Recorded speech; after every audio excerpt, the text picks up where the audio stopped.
జగిత్యాలలో జరిగిన సభలో బీజేపీ ఎంపీ బండి సంజయ్ కీలక వ్యాఖ్యలు చేశారు. రాముడి పేరు చెబితే కాంగ్రెస్ బీఆర్ఎస్ పార్టీలు గజగజ వణికిపోతున్నాయి. అయోధ్య మందిరం కట్టిన పార్టీగా బీజేపీ బరాబర్ రాముడి పేరుతో ఎన్నికలకు వెళ్తుంది. వారికి దమ్ముంటే రాముడిని వ్యతిరేకిస్తే బాబర్ పేరు చెప్పుకుని రావాలి అని సవాల్ విసిరారు. భారతీయ జనతా పార్టీలు రాముని పేరు చెప్పుకొని వస్తున్నారట, ఓట్లు వేయద్దట.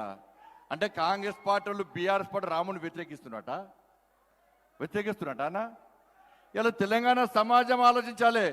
భారతీయ జనతా పార్టీ పక్కా బరాబర్ రాముని గుడి కట్టిన పార్టీ.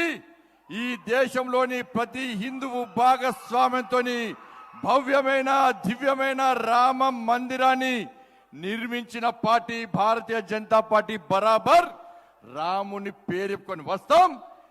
మీకు దమ్ముంటే మీరు రాముని వ్యతిరేకిస్తే మీరు బాబర్ పేరు చెప్పుకొని రండి.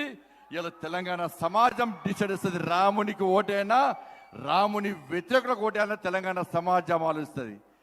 అరే ఊరికేనే వచ్చిందా అన్న రాముని గుడి? ఎంతమంది కరసేవకులు బలిదానమైరన్నా? ఎంతమంది కరసేవకులు రాముని గుడి కోసం పోయి బలిదానం అయిపోయారన్నా? ఆ కరసేవకులను కాల్చి చంపినటువంటి మూర్ఖత్వపు ములాయం సింగ్ పార్టీతో పొత్తుపెట్టుకున్న కాంగ్రెస్ పార్టీకి ఈ తెలంగాణ రాష్ట్రంలోని ఈ దేశంలోని హిందువులు ఏ విధంగా ఓటేయాలని ఓటేస్తారో కాంగ్రెస్ పార్టీ సమాధానం చెప్పాలి. ఇలా నరేంద్ర మోడీ ఆ కరసేవకుల బలిదానాన్ని గుర్తించి వాళ్ళ త్యాగాలను వృధా పోనీ అని చెప్పి ఇవాళ భవ్యమైన దివ్యమైన రామ మందిరాన్ని నిర్మించి ప్రాణ ప్రతిష్ఠ కార్యక్రమాన్ని ఈ దేశంలో ప్రతి హిందూకు చూపేటటువంటి నా మోడీ నరేంద్ర మోడీ అన్న.